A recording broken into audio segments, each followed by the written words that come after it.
Hi, everyone. Welcome to Morning Matcha. So excited to share with you today's guest, Dr. Deepika Chopra, who is the Optimism Doctor and happiness researcher and the founder of Things Are Looking Up.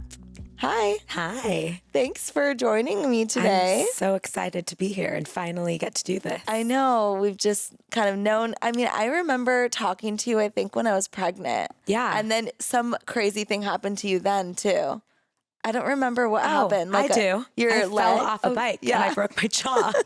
I remember we were going to chat more and kind of follow up with each other and stuff. But then I had a baby. You got her. Yeah. And then I was riding on this idyllic street in the Hamptons after speaking on a panel with my husband. It was our first time away from JAG. Wow. And I just my tire got caught on a pothole and I fell face forward over the handlebars into the asphalt and broke my jaw. And this lovely, idyllic, beautiful Hamptons trip for 2 days got turned into this Did you end up staying there or what happened? Oh my gosh. It was it's so funny how resilient we are because there's it was so visceral and surreal to me, but I can't even remember the details now, but it was our last night. And we had to get back to the city at we'd had to leave at 5 a.m. the next day to drive back to the city because we had an early morning flight. And I just remember how excited I was to get back to JAG, my son. And we were riding these bikes in the evening and it was literally right before it happened. I sort of shouted, my husband was riding a little bit ahead of me and I was like, babe, this is the most incredible moment. Just look around. We're on this street called Lily Pond Lane. It's beautiful. We had just had this evening walk and I was and I'm just so excited. And then right when I said that, my tire got caught in the pothole and it turned like into horror movie very quickly. Were you bleeding everywhere? Yes. Oh no. And I had never broken anything before. My husband, I remember him screaming, he kind of just turned around. It turned weird. This car was driving by and stopped and was do you guys need help? And my husband was just sort of yes. So we jumped in this random stranger's car who he said he would take us to the hospital. And there's only one hospital in the Hamptons and there's a lot of traffic because it was a weekend in the summer and one road to get there. And all of a sudden he turns into this driveway and he's taking us to his home and there's shovels everywhere. Whoa. I'm not even kidding. And I was then I got mad in the middle of it. I was why did we get into a random person's car? What are we doing? Yeah. So then we get out of the car. How we're did you hobbling. Did you run away from him? Yeah, literally my husband was we don't want to go here. We're leaving. He pulls into his driveway. It's this long driveway. I just remember there were shovels everywhere. This weird house. So and weird. We jump out of the car and I'm literally hobbling and I have blood everywhere. We go to the main highway and people probably think my husband I don't know what they hurt think. you or whatever. But it's just it must have just looked crazy. Yeah. And anyway, we call our host who we were staying with. He brings our rental car. We get in the rental car. We're driving to this hospital that is taking forever. And I'm starting to feel faint because I see the blood now. My husband said, do not look in the mirror. I was okay. And I'm babe, I think I'm feeling lightheaded. So we did what we probably should have done from the beginning, which is we pulled over and called the ambulance and we got into the ambulance and they obviously sirened us to the hospital much quicker. And my husband just said to me, babe, I just want you to know before you get there, I'm pretty sure you're going to need stitches. And to me, I think I told you before, I'm pretty needle phobic and I've never had stitches. As a kid, I never broke anything. I mean, I had a C-section, but I wasn't cognizant really. Yeah. I mean, I was, but I had the spinal, so I couldn't feel much. So I thought that was going to be the tip of it all. But I get there and the guy, initially the nurse, he's triaging us and he sort of gives me a wink and says, I'm going to say that maybe, because I was in pain, he's maybe there's a jaw breakage possible so you can get in quicker. So I was okay. So I looked at Alex and I said, he said something about I was probably he said something about jaw breakage, but I think it was just to triage me. But little did we know, we get there, they do the scans and I literally had broken my jaw. So it turned into this we have to take you to the main hospital. You need surgery right now. I called up my parents. I was crying. I was I just want to go home and see JAG. And I ended up like listening to my gut and my instinct. And I was like, I don't think I want to have surgery here. I want to get home. Yeah. I'm very like well connected to Cedars and UCLA. Like it's where I did all my training. And my parents like talked in a minute, like got me on the phone with some of their like best friends that are in the field. So I signed against like medical orders. I had to sign like this thing called an AMA, and my husband and I made the drive. So what did they stitch you up or? So they stitched me up. The cut was pretty, I have a little scar here. It's underneath though. They stitched me up. And to be honest, like I was so proud of myself. Like I was a rock star during the stitching. Like Alex looked over and he almost fainted. And he's like, he's much stronger in the like medical realm. Like I always said, like, I wish he could have had our baby. He would have been great, I think. But now I don't know. No. We think that, but they really can't. No. So, yeah, we got back and he was amazing. But the doctors basically said, I don't know how long it's going to be. Wait till you get back to LA, but you can't chew. And I was like, if I would have known that I just had my last meal, like the day before or that day for lunch, I would have probably eaten something different. But Alex found me like a smoothie at like 2 a.m. in the Hamptons, which does not exist. Yeah. From like a bar. He like really like begged someone to make it. And we got on the plane and we got back. So you got back to see your son. I got back here and I was so lucky. I felt like the most fortunate person in the world. The specialist said I had the only type of breakage that did not require immediate surgery. I didn't have to get my like jaw wired shut, but I had to like follow the rules and I couldn't chew anything for 6 weeks. So I was on a liquid soft diet for 6 weeks. And how old was Jag? Jag was like 1. Oh my goodness. He had just turned 1. Yeah. So yeah, with a 1-year-old dealing with all that, that's crazy. And then how interesting, like you said, finding a moment where you're so positive and so grateful for life and then things just like kind of come crashing, you know? Yeah. And yeah, I'm just curious. Like, I want to hear your story about how did you become the Optimism Doctor? What kind of doctor? Yes. I'm assuming the psychiatrist. Yep. Psychologist. Yeah. So I actually started off my career in investment banking, and I lived over by where you're from. I lived in Newport for a year. Oh, wow. So I did my undergrad at UCLA, and then I graduated a little bit early, and I don't know what my rush was, but I really wanted to work.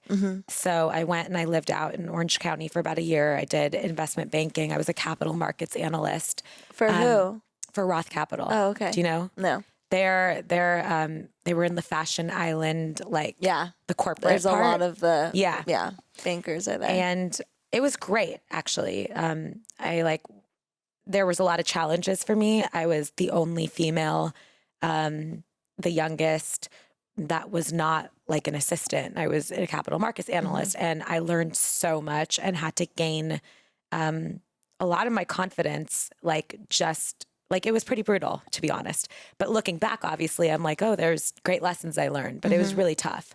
How so? Just people? Or? So there was like, within the first 2 weeks I was there, I didn't know until I found out, but there was like a poll going around of like who could sleep with me the first, and there was like money involved. Whoa. Yeah, there was a lot of little things like that. Did you go to HR or you just felt... they were, and actually like Roth is an amazing company. Like it wasn't like, I don't know if it was a joke. There was just a lot of joking. It was basically like working in like a frat house. I knew the founder of Roth, like I knew they're like great people. And actually like between my father and some of them who were my mentors there, they like actually helped me sort of make an impact there in a really positive way. So like the people that really mattered were like, you do not need to take this shit.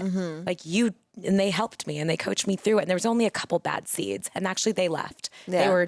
They were taken care of. Yeah. But still it happened. Yeah, it happened, but it happened in other places too. It happened in like, this is just something that I've always picked careers that were more, unfortunately at the time, more male dominated. But my dad, I always say, I think like I met my first like sort of male feminist when I was born, because my dad doesn't even like self-proclaim himself that way, but the way in which he raised me was just very and I don't really want to label it. I don't know if it's, he just raised me very much like he had 2 daughters, my sister and I. And it was very much like, you guys, and I'm Indian. So a lot of my background is really like women are sort of raised to like get married. But he was basically like, I don't even want you to think about marriage. Like to him, it was almost like me thinking about it. It was like the opposite. Like I really want you to have a career. I want you to stand on your own. Like when I was in college and after college and, you know, in my 20s, he was like, I don't want you to ever accept a drink from someone. Like, I don't want you to feel like you owe anyone anything. You always buy your own drinks. You know, have your own career. You stand on your own 2 feet. Education is power. That's also a very Indian thing, but it my really dad's resonated. very similar. Yeah. It really resonated with me. And so I really like, I went further and wanted to have like a graduate degree. It wasn't necessarily in what I think anyone thought I would get it in. So with the investment banking piece, I actually had an amazing time there. It wasn't probably perfect for me. And you learned that probably quickly. Yeah, like I don't think raising capital for companies was necessarily my calling. I've always been someone that was like, I'm definitely a highly sensitive person. And even as a kid, you know, I recently found like a diary I used to keep when I was like 7 or 8. And like I had written like love poems. Oh. And like just reading them, I was like, wow, like I don't even know why or where I was thinking about some of the stuff I was thinking about. Like now Jag's 2. I can't imagine him just 5 years from now, like writing about love poems. like romantic love. Like I don't know where, I'm not really sure. Or like pondering these like sort of more like existential ideas. And it must have probably really annoyed my family. But I was sort of always that same person, like asking kind of like, why? And so within working there, though, I learned very quickly that I actually loved the business side of things. I loved deal making. I probably didn't love just like raising capital for companies wasn't like enough for me. I ended up, I literally gained so much confidence in myself as a young, like 20-something-year-old because of the work I did there and because of sort of the power. They empowered me, like the majority of them, especially within the company. And my dad literally coached me that entire year. He and I like role played. Like he would be like, if someone says this to you, you say this, now practice it and mean it. And like, we literally would go back and forth. Like he like helped me so much. And so I think part of that, I gained a lot of guts, and probably to their dismay, my parents, I called them on a Monday and I said, you know, you guys, I quit about an hour ago. And that's not all. I bought a ticket to Japan and it leaves in 2 days. And they were like, what? And then what? And then when are you coming back? And I said, oh yeah. And the other thing is I don't have a return ticket. Oh my goodness. And so why Japan? I had this. What year was this? This was 2006. Okay. Yeah. And yeah, I just sort of, I knew if I didn't, and for myself too, you know, at the core of it, I am a homebody. I think I am really comfortable being around a lot of people, and I have a very extroverted side, and I thrive in that, but I'm also like super introverted, and I need that like, and so it was something that was really out of the ordinary for me. I mean, I studied abroad in Rome when I was in college, and my parents had to literally like, it was my idea at first, but when the time came, I wanted to just like stay home, and they had to literally like push me to get out. I didn't want to go to college far away. And so for me to be telling them like, I'm going to Japan, I don't speak the language, I have a one-way ticket by myself, you know, it was, so but it was good timing that you left the baking industry. Yes. No, it was perfect. And it sort of like was a very cliche eat, pray, love moment, but I was still very young and a lot of my friends hadn't graduated yet. And I was sort of like, I did this thing and I put all my sort of like eggs in that basket, and it wasn't what I wanted. And now what do I do? And I felt I also had moved out to Newport and the hours were pretty crazy. So I was a little isolated and I sort of just didn't know my place, and I had no inspiration. Yeah. So I don't know, the only inspiration I had this like deep calling to go to Japan. And, what'd you find there? Oh my gosh, so much stuff. How long did you stay? I stayed almost 2 months, and I actually was in the countryside. So I was in a little town called Shirui-Shizao, which is north of Sendai in the Miyagi prefecture. So I wasn't even in Tokyo. And So random. yeah, it was so random. Yeah. Well, it wasn't that random, I have to say, because I actually this is early on before like Facebook was really big. It was definitely obviously before Instagram. It was the time of MySpace. I don't know if you remember. No, yeah. And this guy reached out to me.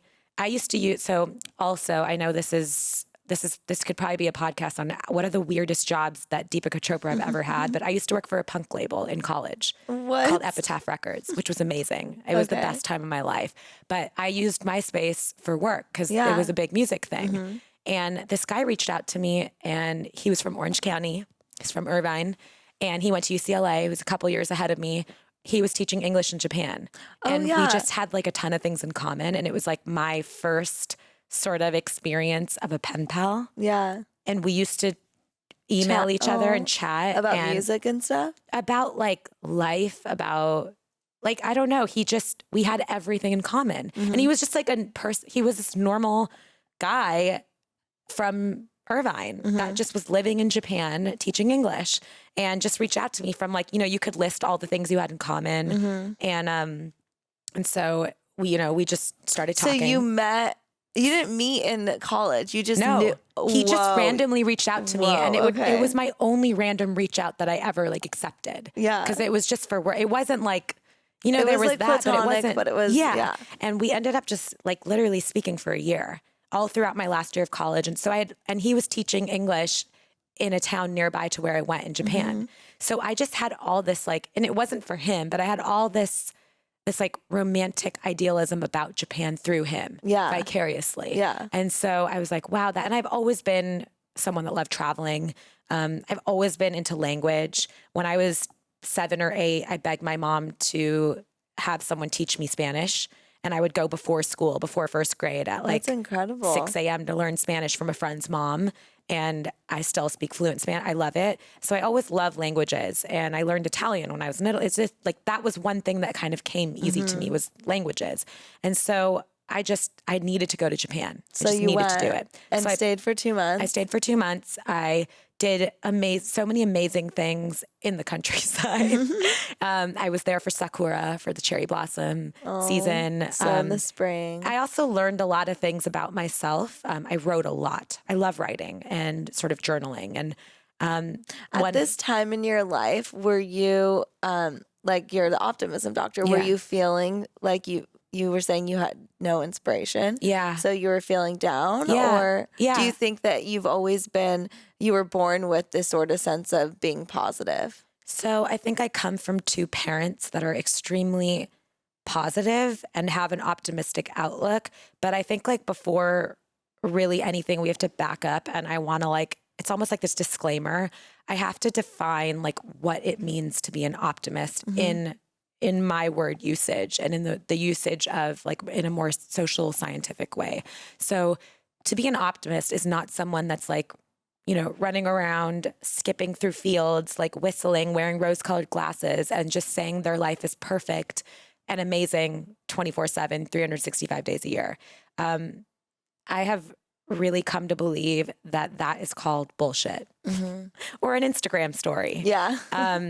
No matter like where you are, who you are, how much you've manifested in your life, like no one has that life. And it's because we're human, and that's a good thing. And humans have to experience the full range of emotions. It's just how we go about in dealing with that full range of emotions. And so a true optimist is actually someone who sees the setbacks and the roadblocks. They're very aware of less than ideal situations. They happen to all of us, but they really see them as temporary and something that they actually have the power to overcome. And my parents are true optimists in that sense. And so I feel like I was raised sort of in that way. My dad has a very sort of quintessential American story. He came to this country with $8 that he hid like in his underwear because he was afraid someone was going to take it from him. And he used to collect like things in India that his friends would bring back from their trips in like Europe, like cut out like cars and various things like and put them in like a book. And like now, I mean, that's Now not that's all, but like he yeah. has a car collection and he, you know, started from nothing and is very successful in every sort of regard, emotional, physical, like all of it. He's also a genius. He's very smart, but, and it was always very, sure about education being, you know, but he's like, he's the most generous man I know, but also the smartest man I know. And you do not want to cross him in business. Like he's a true businessman, an entrepreneur. But yeah, so I always think I had that in me, and my mom is much more spiritual. So she was like positive in a more spiritual way, very, you know, she had her own practice. She considers herself Hindu, never really placed it upon us, but I always saw she was very faithful and, sort of she always had like the trust that things were going to work out because of a higher power. So I kind of came from these, and my dad was much more scientific. So I sort of like had these two things that I think I was brought up with, but I was always someone that had to ask why. So I'm the same. In high school, my best friend's mom introduced me to Abraham Hicks and the law of attraction. And I would listen to them on cassette tapes. And I loved it, but I was also that kid that like I couldn't understand or grasp like who Abraham was. So if anyone out there, like you guys, the channel, it just wasn't like I was a science person, even as a young kid. But I also had this like very romanticizing. So I would just take the lessons from it, and then I would ask why to everyone I could. Why do you think this works? So literally, like fast forward. Let's just skip over Japan. I had another job too in between. What I learned from Japan were two things. Number one, I am someone that needs physical touch. People in Japan do not touch or hug. Wow. After like 2 weeks of being there, I was like, why am I feeling so low? Like I hadn't been hugged. And it was something I wrote a lot about when I was there, which was interesting. Like I just like needed a hug and I couldn't hug anyone. That's so And so weird. I learned that. I also learned in that our culture, I mean, we're like kissing each other and hugging each other. Yeah. Exactly. And from our cultures too. That's and just being yeah. American as well. Americans are much more friendly. And in Japan, it's more about respecting space. And there is still love there, but it's not, you don't just like go up and hug a random stranger. And I've always been very touchy. So that's an interesting thing I actually learned from Japan about myself too. You're like, oh, I can't do that. Okay. Yeah. And I'm like, that was what the missing piece was, why I was feeling the way I was feeling. But I also learned that like, I love people. And I really wanted to work with people in a way that was more personal and not on like a bigger scale. So I wanted to just like, I wanted to just talk to someone. I wanted to like see them. And I wanted to like just, I don't know, I wanted to do something with that. So when I came back, I there was another job I had in public health, which was amazing. It was helping people, but on a broader scale. And I was a manager in that company. And there was an organizational psychologist that came into one of our meetings. And I had a great, throughout my whole career, I've always had great bosses and great supervisors when I got into grad school. So I had this amazing mentor who literally was like, you know what? I don't think this is for you. But what I do think is for you is you lit up when the organizational psychologist came, and you should look into that. And so he packed me on my way and said, I don't think this is for you. Yeah. And I knocked on every single door of UCLA neuropsychiatric. I mean, literally every door. And I just begged, can I volunteer for you for free before I apply to grad school? Because I don't know anything about psychology. And in my mind, I'm the kid that like watched Titanic and didn't go to school for 2 weeks because I was so sad that they couldn't be together. Yeah. And I was like, I just thought that like a psychologist had to have that already. And I was so empathic to the other extreme. And so I worked, 2 people bit and said yes to me. One was research based. I did a research study. I helped UCLA do a research study on schizophrenia. And the other one was clinical, and it was working with OCD patients. And I fell in love. I knew that's what I wanted to do. With both? Yeah, more the clinical. I fell in love. I applied to grad school. I did my prerequisites, and I went for the long haul. I did my doctorate in clinical health psychology, and throughout of it, I loved it. I credit everything to having that foundation, but I found a lot of holes. And when working with patients, I did a double fellowship, postdoc fellowship at UCLA and Cedars, and in working there, I just would tell my supervisors, I don't feel like I am equipped with what I'm being taught to really help these people the way I want to. Like, I get like being able to talk about the past and where sort of, you know, your behaviors come from and like your relationship with your mom or your dad or, you know, when you were a child. But then what? It's not working right now. I see that. Yeah, it's like, and then they're like, and then what? And I was obsessed with being people's then what? And again, I had great supervisors and they're like, well, what do you think? And I had a supervisor at Cedars that was starting to work in this idea of something called future directed therapy. And I was so in that I was already doing my dissertation on basically future oriented thinking, optimism, and evidence-based manifestation. Wow. And at that time, that was weird. Yeah. But so we really like gelled. And did you have any sort of classes that you had learned that in, or was it just external stuff? Yeah. So that's such a good question because now there's amazing classes. Like Berkeley's got like the Good Science Center and Yale's got like happiness classes. And at that time, no, there was nothing really particular. There was positive psychology. And a lot of what I would cite and look at was from the work of Martin Seligman, who's the father of positive psychology. And also I pulled everything from cognitive behavioral therapy. So CBT. I was much more drawn to that than I was to like Freudian psychoanalysis. It just wasn't, it wasn't what I was drawn to. And so my supervisors, especially at UCLA, they were amazing. They said, you know, we believe in what you're doing. I was very deep into studying the science behind visual imagery and visualization, and no one was really doing that in that world at the time. And they said, you can use our population here. We believe it. Like, go for it. And I was working with cancer patients at UCLA. That's incredible. So I got to lead every person that was having surgery in the Revlon Breast Cancer Center through like a visualization that I wrote specifically for them. And how often would you do this? So I worked there every day, and 3 days out of the week, I was helping train people in visual imagery. Some of the other, the practicum students, which is you do a practicum before you do an internship, before you do a fellowship. And at the Revlon Center, I was there once a week. And guiding then I had these clients. patients. Yeah. And then I had clients, my clients, I got to use those practices with all of them. And you had clients just outside of... Oh, sorry. No, this was just, I had patients at UCLA. So when I was doing my fellowship, I did a fellowship at Cedars and UCLA. So my patients were all at either one. And at Cedars, I was working with my supervisor at the time who was developing this new type of therapy. And so it was all very in line and teaching groups.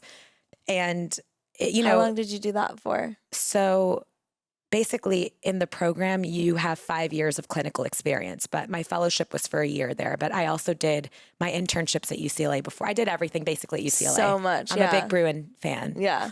And so... I was just lucky that they believed and trusted and gave me the sort of like it's so reins. Important to have them, yes, be pushing you and supporting you through that. Cause I think it's so easy to just be closed-minded and just go along with the way things have been. And you saw, and obviously you had a few people that were interested in and studying this or exploring it. So it was just like the perfect time too. Yeah. And the psych, I love everything about psychology. I really think that every human should take some sort of psychology class to be just a human. Yeah. But like, it's a very antiquated field. And about 6 years ago, I left the traditional clinical Did you have world. A private practice or what were you doing? Yeah. So I was associated with Cedars and UCLA. And then after that, I went on my own and I left behind I found that because of the sort of antiquated nature of the field, it was hindering and holding me back a lot more. Like, for example, I couldn't see clients in other states. And we live in the internet world. Yeah. And now I literally have clients in Sweden and in Perth and in Dubai and literally all over the world. And I So wouldn't how have do you even work been able with them? You just Sky. So all of like my coaching. sessions No, now. but what do you call it? Oh, optimism sessions. So it's not like you're not saying I'm your No. Yeah. So I completely left that behind. Yeah. I'm very like clear in my disclaimer when I work with people. I am a professional psychologist. So I don't even call myself a clinical psychologist anymore, although that is what my doctorate's in and all my training's in. And I was. I am a professional psychologist, but I am not acting as your psychologist. I'm an optimism doctor. And so I kind of got sick of explaining, like, I, have a background in this. I work like this. It's not therapy. I call it self-worth work. We really actually focus 80% of the time, if not 90, on things that you want, and only around 10 to 20% of times on things that are not working, which is the flip opposite of traditional therapy. Yeah. And so I would explain all this. And then also like we look at your optimism factor and we really like define what it is and where particularly you can work on to be more optimistic. And so instead of that whole thing, I just was like, what am I? I was like, oh, I guess I'm a doctor of optimism or an optimism doctor. And so I trademarked it. I love that you trademarked it. And I was like, brilliant. If you're doing something that doesn't exist and you're literally doing it, then like you need to make it exist. Yeah. So now you are working with patients all over the world. Yeah, I'm working with clients. Yeah. We have to, it's like this. Sorry. Yeah, no patients, just clients. Yeah, I know. We have to be very particular with how. Would you say that people can learn to be optimistic then? Yes. So I love that question actually, because, I always grew up with this notion of like, people are born either like optimistic or pessimistic. And we're kind of like, also we were brought up in this like idea to think that people are one way or another and they're in these buckets, but actually like all of that's untrue. So there is a heritable, sort of basis to being more optimistic or pessimistic. But through twin studies, we found out that it's literally only about 25%. So the rest of the percent, which is the majority, we have to really work with. And I also learned through all of this that you are not a pessimist and you are not really an optimist. All of us have the capability of sort of acting with both in different scenarios. So for me, I feel like I'm pretty optimistic because I've worked hard at it in a lot of aspects of my life, but I am probably one of the more pessimistic people in a medical aspect for myself. I'm probably more neurotic than Woody Allen. And like we've taught, like part of it is that really random weird shit happens to me. I told you, like I fell off my bike and then your voice. My voice, which being pregnant, I had hyperemesis gravidarum, less than 2% get that. I have hemorrhage vocal cords from it. Like it all kind of feeds in. But if there's like, someone saying like, this is really rare, I put my hand up and I'm like, that's probably me. Yeah. And so that's sort of a chicken before the egg or egg before the chicken thing. And it's in my line of work, I look at it like it's because that's what I focus on. So I focus much more on these like really negative things that happen to me medically or the negative aspects of my health. But if I were to just take a snapshot of my whole life, and look at it, like I'm much more healthy than I'm not. And so if I collect that evidence and I really focus on it and do the work, but man, is it hard. I'm not saying it's easy. It's hard work. I would probably be a more optimistic person in my health aspect. And that's my sort of area of work. Yeah. So everyone has their own area and I help them find what that is. Well, yeah. So like training yourself to be more optimistic. Yeah. But then in those specific areas. Yes. I see. And even like just upping where you already are, because we've learned now, basically what we know is that we were actually programmed as humans from an evolutionary standpoint to be more pessimistic. Fight or flight. Yeah. And in the caveman days, if you could imagine the worst case scenario, you were probably the one that got away from the saber-toothed tiger. And then you passed that on because you were able to reproduce because you were alive and so on. Ancestral trauma. So then it keeps going. It keeps going. And what we know now is we absolutely 100% have some pretty awful predators right now up against us in this type of climate we live in today, but they're not saber-toothed tigers. And our way to really thrive and live well in today's world is not by imagining the worst case scenario all the time. In fact, it's about imagining good scenarios and better scenarios. And that we know with our brain, the more we can do that, the more we're able to actually problem solve. And so it's really a muscle, I like to say, and not for anyone to feel badly if they're not the most optimistic person, because no one really is. It's a muscle that we have to work out, like going to the gym. Yeah. And How so can it just people takes do work. that? Other than, so like finding ways to be grateful, right? Yeah. So gratitude is something that is a really special topic right now because it's really popular, and that's amazing because it's so popular, we have more research on it. And there's so much research that actually shows gratitude is so beneficial from like a health perspective and a mental perspective and a society perspective. But what I thought was so interesting in the research out there is that there's a lot of evidence to show that like the best kind of gratitude is self-gratitude. And when I have people or when I have clients that are very used to writing gratitude journals, or, everyone kind of, I don't know if it's just because we're in LA, but literally I said I have clients all over. People are pretty aware of what that is, and they've tried it before. But the amazing piece is we never find people on their own gratitude journals. It's very external.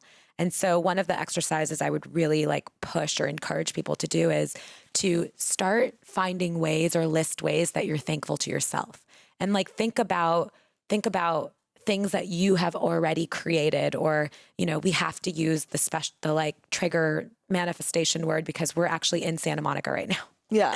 And you can't really go walking across the street on the west side without at least hearing manifestation at least 10 times. Yeah. Which is cool because when I was doing my dissertation on this idea of evidence-based manifestation so many years ago, it was weird. And now it's almost the opposite, where it's so oversaturated, where you're just you see people eye rolling it when they say it, but it's actually whatever it is. It's real. It's cool. It's it real. Works. Yeah. And so I think what's interesting is people are so willing to want things, and they're very willing to sort of think about that or make a vision board and keep wanting. And they say I really want it. But once you've achieved something, we're not willing to take that same amount of time or even more, because we should, to appreciate that you have it and how hard you have personally worked for it. So I obviously have this history of listening to Abraham Hicks and the law of attraction. So I'm very familiar with this idea of the universe, but I'm actually much more interested in the you in universe. It takes work. I nothing's just going to fall into your lap. And that's really whether that's a big bummer or not, or taking the magic screen off of how they make movies and seeing the behind the scenes. But the work is not bad. The work is where the magic is. I love that. The work is the journey. The work is the real growth. Sure.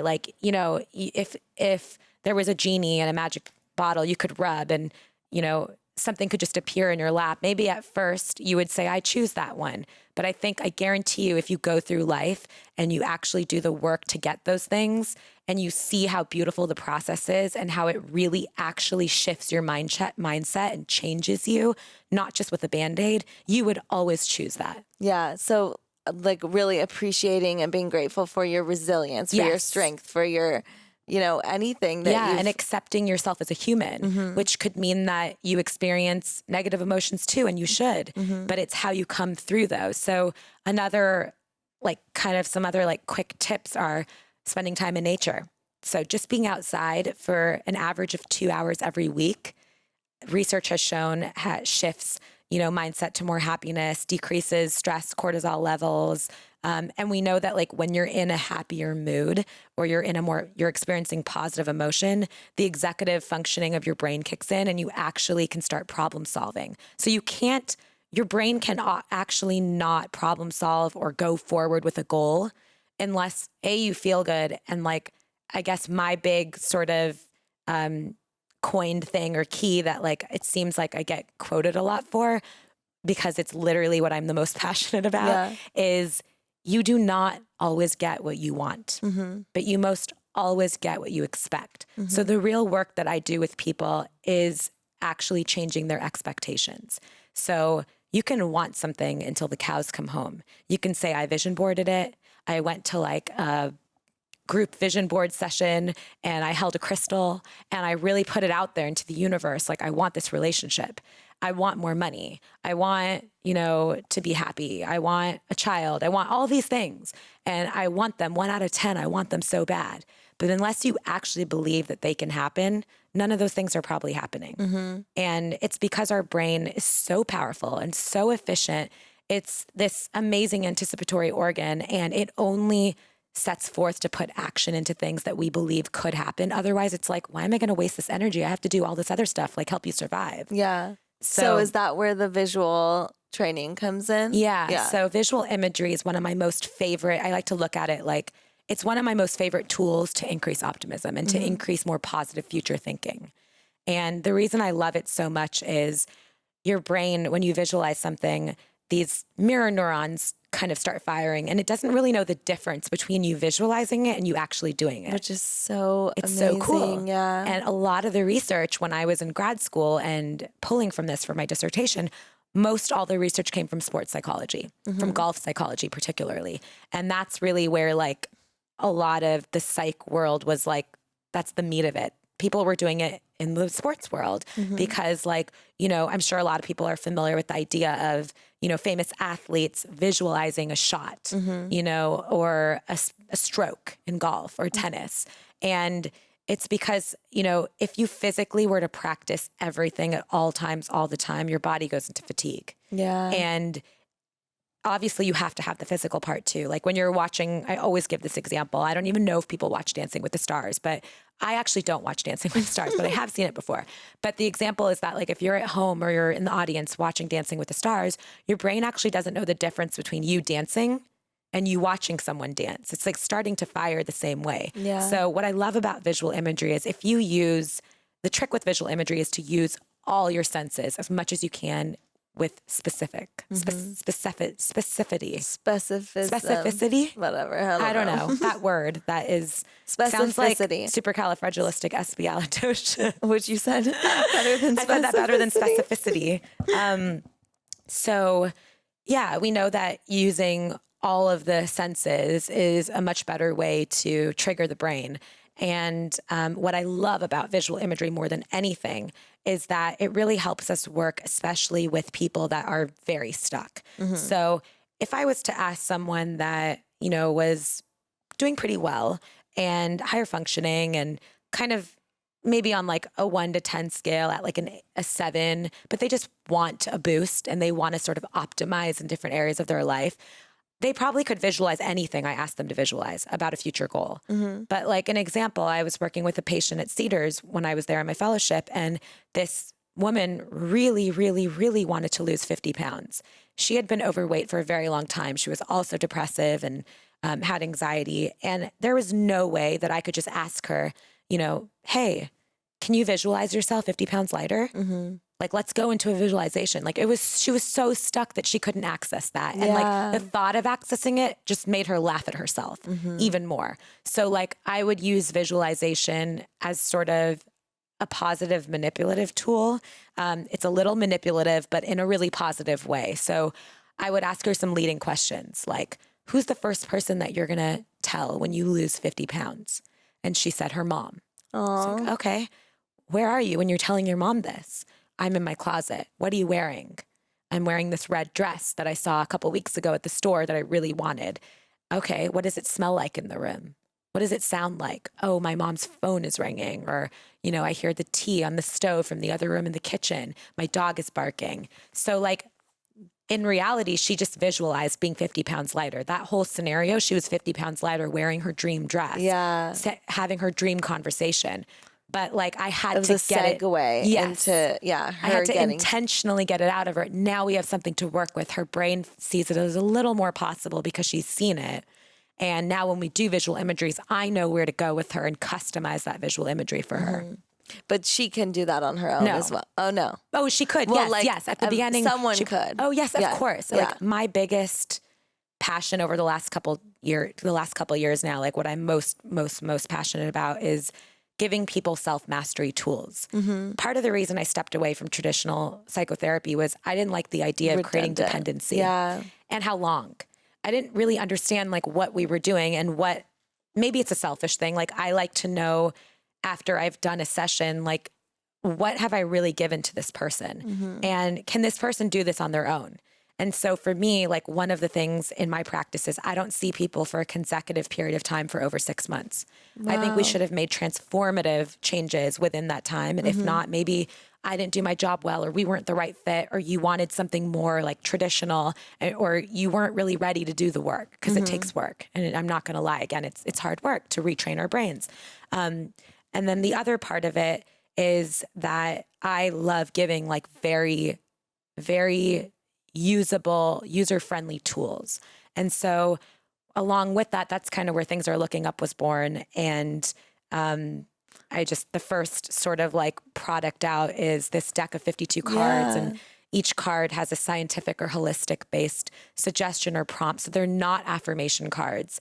They actually tell you like to do an actionable prompt or suggestion and carry it through, which actually shifts mindset and increases happiness. That's so cool. And you do it every day or like once a week? There are 52 of them. You can choose. However, I'm also really big in the idea of rituals. And I write a lot and speak a lot on sort of the science and holistic basis of ritualizing things. And I actually think they're one of the greatest tools to increasing optimism, is to create positive rituals. And so I love, my favorite part of creating Things Are Looking Up, I never really knew this would be my favorite part, but is really getting feedback from people on how they're using it as a ritual in their own life. And I've had people tell me that, they use it with their wife. They pick a card in the morning and then they carry it throughout their day. And at evening, when they both come back from work and they're together, they like reflect on like how that went. That's so nice. One of my favorites is someone that reached out to me that says she does it with her 4-year-old son, and she sends me videos, and it's so cute and so adorable. And so I love that. And then there's the 33-day challenge. So with it, I've sort of like hoped to inspire people to take the Things Are Looking Up 33-day challenge, which is pulling a card every day for 33 days around the same time. And the reason for the number 33 is because it's actually a little bit baffling, but there's this whole like concept out there that it takes 21 days to form a new habit. Like you've obviously heard that there's like books out there, they're like 21 days to this and whatever that is, or 21 days to reset. And it's actually not based on any real research. The number 21 was a misunderstanding. Whoa. Yeah, like you could look it up, but it was this like plastic surgeon who wanted to be a psychologist and went into psychology. And I think he was misquoted. Like it wasn't his fault, but it had come from something to do with like a patient recovery from something. Oh, okay. And there was no basis behind it. So it's actually 33 days. No, it's actually on average, research shows that it takes about 66 days to form a new lasting habit. But the first half we feel is the hardest. So it's 33 days is the challenge. But it's unfortunately out there, like it's longer. It's 66 days on average, but it's different for everyone. But that's the average. So 21 days, not based on anything. Actually anything. No. 33 is half of it. And it's just like a good number anyways. I think it's threes like are magical. spiritual. Threes are very spiritual and magical. So it kind of like bridges the spiritual and the science. And exactly. For you. It's like perfect for you. Oh, yeah. I need to do that. I'm you going to do that. Well, I brought you. Oh my I brought gosh. you a Things Are Looking Up deck. I'm so excited. Yeah. I'm going to do it. I'm going to start it tomorrow. and then I'll give them video to you. it. Yeah. I can't wait for you to take the challenge. Fun. These are Thank for you. They're beautiful too. Thank you. And for anyone, I mean, for people watching, it's gorgeous. But for anyone listening, I mean, it's amazing. And also the holidays are coming up. So it's a really good I'm super excited about that. And every color used on the face of the cards, like everything is very intentional. There's a reasoning behind all of it. It's like all abstract collage art on the covers. The hues of the colors are very particular. So I also am a little bit of besides being like a brain nerd, I'm really, really into, like I said, visual imagery. And one of the things that I use in all my visual imagery sessions is the science and research behind the color. I love that. And so I use color as a tool in all my sessions, all my workshops. We need to do a whole podcast on that. Yes. That's really cool. Yeah, definitely. And just, visual imagery in general. And a friend of mine, I love doing like goal setting work. And part of that is visual imagery as well. Absolutely. But a friend of mine loves to lead them. So it's like perfect because we always get together and we do that. And the other night she was like, I always do it. But this night in particular, she was like, oh, I've been doing this a lot if you want to try it. and like figuring out what our values are. Yeah. And I've never done that before because I was like, okay, well, I have these values and pretty similar to my husband probably. And we just, we never like actually sat down and wrote them down and prioritized them. Because I would say if you write down a list of like 15 values, obviously for my husband and I, they're definitely going to overlap. Yes. But if you prioritize your top 3 to 5, oh yep, my that's gosh, the magic number. It really is. And so we did that, and it was so crazy because they didn't match, but that doesn't matter because I, value his. But it was interesting because recently I had, there's always like family drama, but yes, recently we just had some stuff happen in our family, and I'm the type of person that does not care what someone thinks about me at all. That's amazing.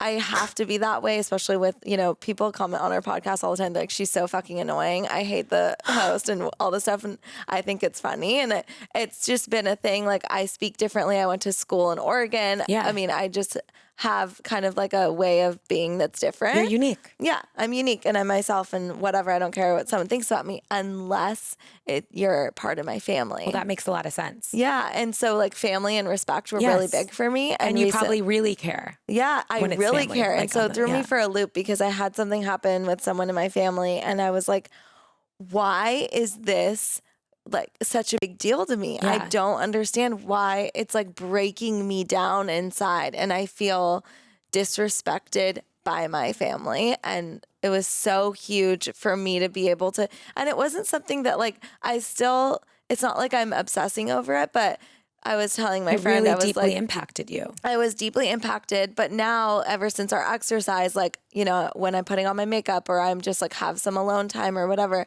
it'll come up for me. And I just kind of recently like connected the dots, and I was like, wow, that's so crazy. That's why. Yeah. But now what, Yeah. So it's like that now what, but maybe visual imagery plays in with that and seeing how it could change. Yeah.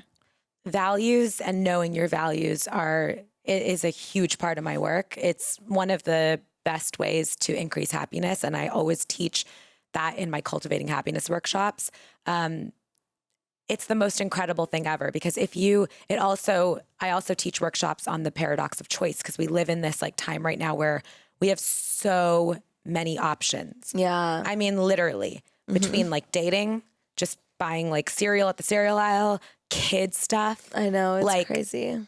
Dissoning like information on how you're supposed to raise your kid, like just so much, right? So what it does is it puts us in paralysis. Like we actually just don't make decisions. We're no longer connected to our gut instinct. So with all of that, like the way to connect to that and to make better choices and to increase happiness is to be connected to your values. And having 3 to 5 values is really important. It's like the magic number because you don't want too many. And if you just always come back to your values in every decision you make, you will always be connected to a more happy life and you will never really make a wrong decision. And it really helps with decision making. And it helps explain like why you feel certain things at certain times. I have a really like fun workshop that's been really popular in the last couple of years that I teach a lot, especially to like smaller sort of businesses like I just did it recently at Lunya. It was so fun. And I am obsessed with this idea of ikigai. And it's this Japanese practice. And I always bring it into my value workshop. And we all do we learn about ikigai and we do the ikigai. We actually find out what our meaning for is. You, yeah. Being the science and the holistic. Yeah. And Japan. All like came together. I love like blue zones. And oh my gosh, you need to talk to Jessie. Jessie does the Madly Forever podcast. Oh yeah, I know Jessie. Yeah, she loves the idea of blue zones, and obviously it goes hand in hand, right? Like they're living longer, but the connections and relationships that they have. So when I was doing my dissertation, like a lot of what I included was some of the work done I've been obsessed with them for so long, and I've met him, and I incorporate a lot of that because it matches a lot of the research that I do and study. Because they're the happiest. Yeah, it's really cool. That. And like you can really deduce them down to very specific things from a physical and emotional standpoint. Wow. Yeah, it's so cool. Like what? Oh, like walking. People from blue zones, came from very like walkable cities or towns, and we don't really do that anymore. Like there's nothing I mean, you can go somewhere like Europe Yeah. in some places, and then it's foods that we eat. Then the thing that I love is from Okinawa, which is where Ikigai comes from. Everyone knows what their Ikigai is, which means like true meaning for life. And they used to have these like pods. Women were in a pod and men were in a pod, and they were in them forever. And so you have these women that are like in their 90s that meet together regularly. And like, it's not as sort of organized as I'm talking, like as if it's group therapy, but it kind of is in essence. They all keep each other like abreast to what their true meaning of life is and how it's changed. And so if you always have people encouraging you to talk about your true meaning in life and to achieve it, like, of course you're going to live long and be happy and find a reason to want to live that long. Yes, it's all about that. And the coolest thing when we do these exercises with people, it's kind of become my little thing to do these workshops. Like when you deduce it down to like one verb.